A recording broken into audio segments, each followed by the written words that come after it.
Hi everybody, today I'm going to be reading chapter 6 of Elmer and the Dragon, and this one is called, as you probably remember from yesterday, King Can the 11th.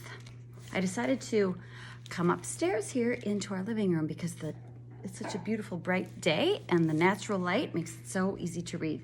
So, okay, here we go. You probably remember what happened yesterday. I sure hope you do.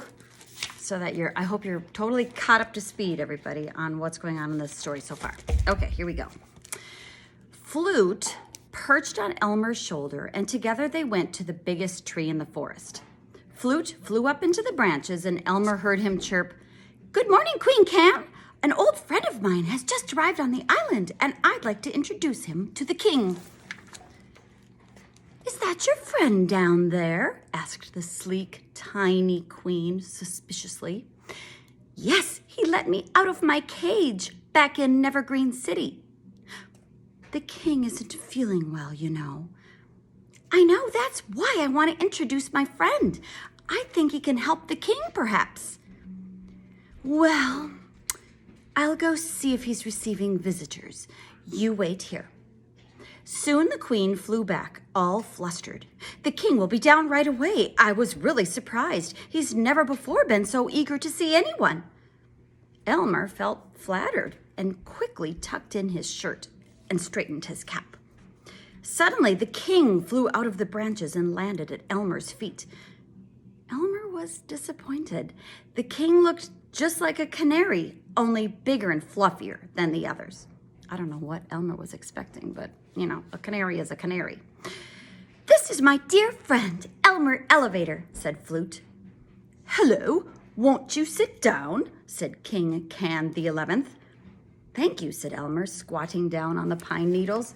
And there's just Elmer, there are Elmer's legs, and you can see the king. He does have a little tiny crown that seems to be kind of floating above his head.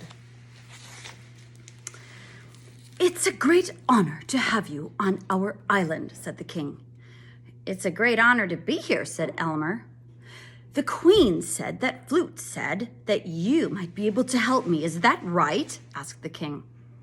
"Yes," said Elmer. "I thought perhaps I could help you to find out whatever you're so curious to know.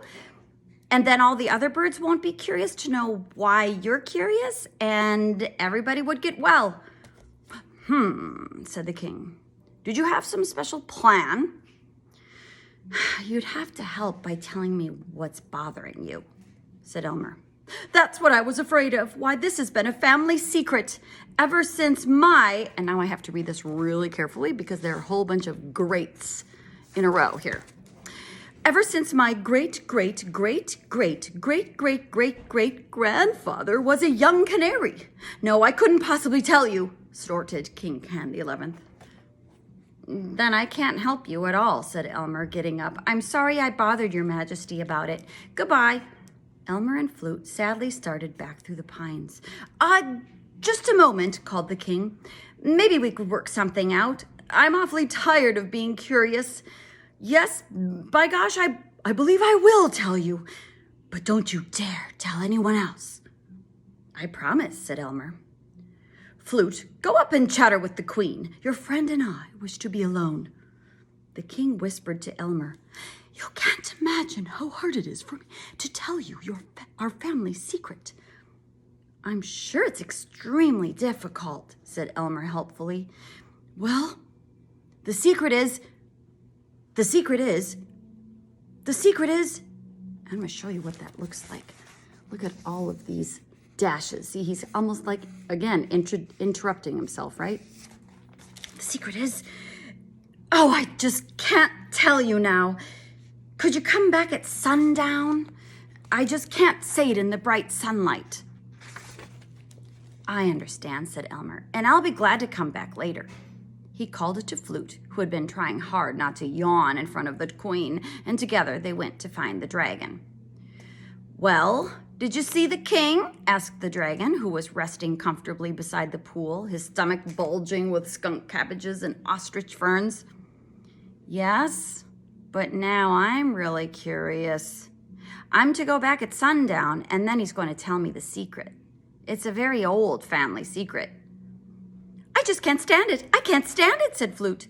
Oh, I'll be so glad to be rid of the curiosity plague. Remember, a plague is like a big pandemic, kind of like a big disease. Curiosity? Still thinking about that. I'll do my best, said Elmer, taking a long drink of water and settling down beside the dragon to eat 8 tangerines. Elmer and the dragon fell fast asleep, while Flute went all over the island, spreading the news and waiting for sundown. And that's the end of chapter 6. Tomorrow I will read chapter 7, which is called The Secret. We're going to learn what is the secret that the king has been so curious about and all of the canaries of the island. Okay, tell me your thoughts. Tell me your questions, your wonderings, your predictions.